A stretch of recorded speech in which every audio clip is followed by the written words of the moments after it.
Listen, just thrilled with the win and proud of the guys. I thought the way we started both halves was a key for us tonight. Thought that was the most active we were defensively all night, the sharpest we were offensively to start both halves, which I thought was really important. We talk a lot about how we start the game, how we start the second half. So winning the Big 12 in February, that's just finding a way, figuring out how to do it, and that's what matters most, and that's the part I'm excited about. You look back, and obviously we had such a rough start there to the first half of league play, but we won 4-6, and that's something in this league. Good teams. There's a lot of good teams that hadn't won 4-6, so I'm proud of that. And then we got another great opportunity in here on Tuesday night. Third time in 3 weeks, Josh Setzer ties a career high. Talk about his efficiency and effectiveness kind of helping you guys out. Yeah, well, you look down at 5 for 5, 1 for 1, 2 for 2. If I was being picky, I'd say, dang it, I want more than 2 rebounds, right? If I was picking on him a little bit, but that's a pretty efficient offensive line. As I told you guys, when he had, what was his first game? Was it BYU, where he really played well for the first time? I think that what I said in this press conference was that might be the best. That is the best game he's played at Cincinnati, but it won't be the best game that he's played at Cincinnati here real soon. And I think he continues to just put days and put games together, and he's emerged into a really, really good player. Double-double for Dillon tonight. How big was that, winning the rebounding battle with them, being a team that was 10-1 coming into this game when they do out-rebound their opponent? Yeah, I'll be honest, I challenged the guys a little bit about our rebounding. We were tied, I think, at West Virginia on the boards at the 7-minute mark coming out of the timeout, and then they kicked our tail. So we showed a lot of that, talked a lot about it, tried to drill it in the little time we've had to practice, and talked about it before the game today. And I thought our team took it to heart. I thought Dillon really took it to heart. I know there's a defensive rebound where he jumped too early at the end of the game that him and I are both thinking about. I know he was thinking it turned into an and one there, but his effort to the board was good. He was active, and then his finishing was good. Again, another great line, 4 for 5, 4 for 4, 13 rebounds, 1 assist. That's a really good line. You've had plenty of good starts, but 13-0. What do you say to the guys? Is that just that's a strange territory, I would think, coaching wise. If I had it my way, we'd start 100-0 every game. I thought it wasn't strange. It was good. I thought we defended.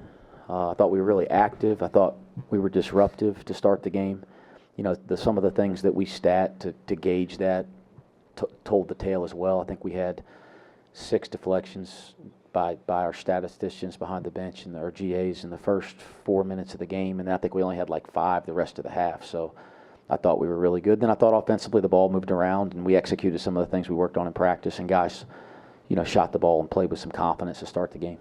They were averaging 24 free throw attempts per game on their 3-game win streak. You hold them just to 4. What was the biggest key to keeping them from the line? Yeah, we've our discipline to try to make them score over us and through us tonight without fouling was pretty good. And then they made a couple of them. I mean, especially late there, I thought they made a couple over the top. But you look down and you guard the line well, 4 for 20. 6 for 23, and then they take a ton of twos, and some of them we could have worked a little harder for position or maybe not let the ball get so deep. But they put a lot of pressure on you off the bounce. We talked about that, and I thought our guys did a nice job of like making it go through their chest for the most part. And I say that because like the 2 or 3 times you don't do it, they converted, and you're very aware of those plays. But I thought our guys did, and I tell you, AZ did a really good job early in the game of coming over to give help on the drive too, and altering and bothering shots. Josh, you're obviously starting to see kind of the results of your work and patience, being a consistent player now. What's it kind of been like to see that transition and know that all the work you put in and all the time you waited is now kind of paying off?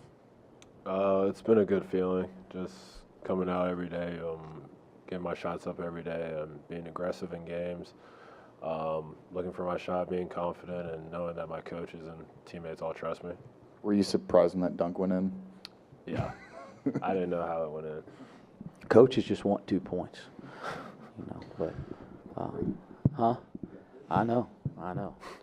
Wes, you said recently that you guys have been playing much better. What do you think over the last 4 games you want this team's identity to be going into the Big 12 tournament to show the committee that you're deserving of an at-large bid to the NCAA tournament? You're going to hate this answer, and I pride myself on trying to really genuinely answer you guys' questions. So you're going to hate this answer. I'm trying to answer it. I don't have an answer for you. The only thing I care about is Tuesday night. That's it. I don't. Somebody asked me after the West Virginia game, make a case for yourself. I said, talk. I don't need to make a case for the talking heads that want clicks. The committee will meet in a couple weeks, right? Like I don't need to make a case for our tournament bids. The committee will meet in a couple weeks. I don't know what it is after conference tournament. You got to make a case for yourself to those people, the people that sit on the selection committee. We're not there yet. We still got a lot of basketball left. Let's go play on Tuesday.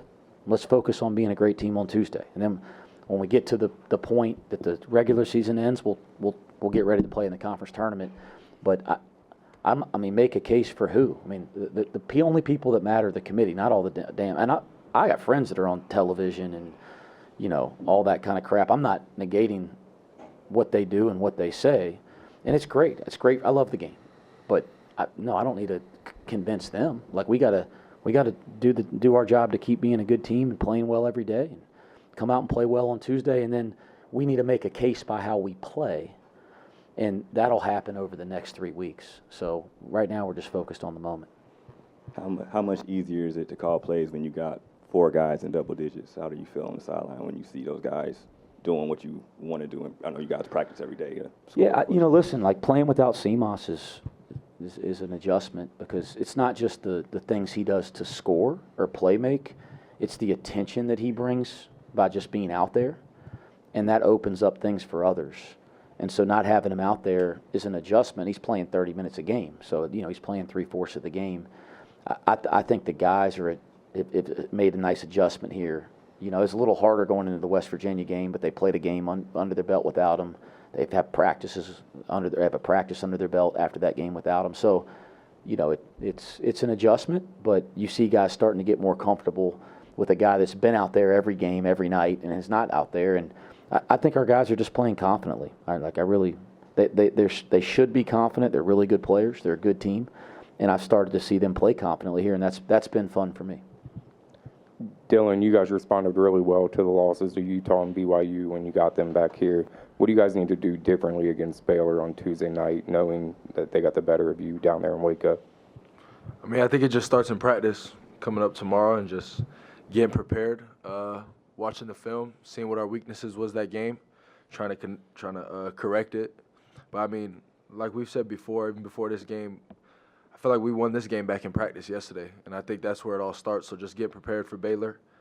Like I said, we're looking at our weaknesses, see what we got to do better for this next game, and taking it personal. Dillon, can you guys rebound like this every game? Yeah, we need to, because I know that's going to help us win games, and we've been struggling with it recently. So I kind of took it personal and tried to do my best. That's all I was kind of focusing on, was winning the rebound war. And I know if we can, handle that, then everything else will fall in place for us. Dillon, do you feel a difference shooting free throws, both for you and Josh, just as a team at home compared to on the road? Is there any difference there, or is it just no rhyme or reason, you guys are going to keep working at it? Yeah, I mean, I think it just comes down to focus, trusting your work, taking your time, slowing down on it, taking a deep breath. A lot of times, you're running back and forth for who knows how long before there's a dead ball, and then you got a free throw. So I think it's just practicing, continuing to trust your work and just slowing down with it. If you look at the stat line, it doesn't jump out at you, but it felt like Tyler Betsy was a little bit different player today in terms of playing a little bit more downhill, getting into the mid-range, and trying to make things happen more than just being a shooter. Yeah, well, he gets to the line, going to the basket, which he's a young player, and he's now logged a lot of very important minutes in this league, so he's becoming a little bit more of a mature player. And you'll see him start to add aspects to his game that are there, not just catching and shooting. And you saw that tonight, even though the shot didn't go for him. You saw him making some plays. I thought the play on the baseline where he gets fouled was really important for us. We were going through one of those ruts of not scoring, and those 2 free throws I thought gave us a little bit of a lift. Josh, you've been with this program now for multiple years. What's different about this year's team than previous teams here that you've been a part of? I just feel like we trust in each other. You know, we're all really close on and off the court. We've built that relationship with each other in the locker room and outside of here. And I feel like that kind of translates to on the court, you know, just being together and playing for each other and trusting each other. Coach, you mentioned on the radio that you kind of remember the 2 exact instances where it looked like Josh messed up, and you kind of always expect him, or you're surprised when he does mess up. Hold on a second, Keegan. He's sitting I'm right getting here to now. the end of my question. It's a positive question. That was actually a good thing I said on the radio, by the way. I wasn't talking crap. Okay. Cut me off. So what is it about what he does in practice or what he's shown over the past 3 years that you just always expect him to be in the right spot when and where he's supposed to be there? Yeah, and Keegan is a religious radio listener. Like every time I go to my radio show, he's not kind of in the crowd, but he's at the back of the bar. So he's on the radio stuff, which is good. But what I said, Josh, was that you're such a reliable defensive player because you're always in the right spot, and that you're an active player and you make plays, and the combination of that's important. I said you're so reliable that when you do make a mistake, it's almost surprising, and it jumps out because you don't make many of them. And I've referenced the play at the end of the first half where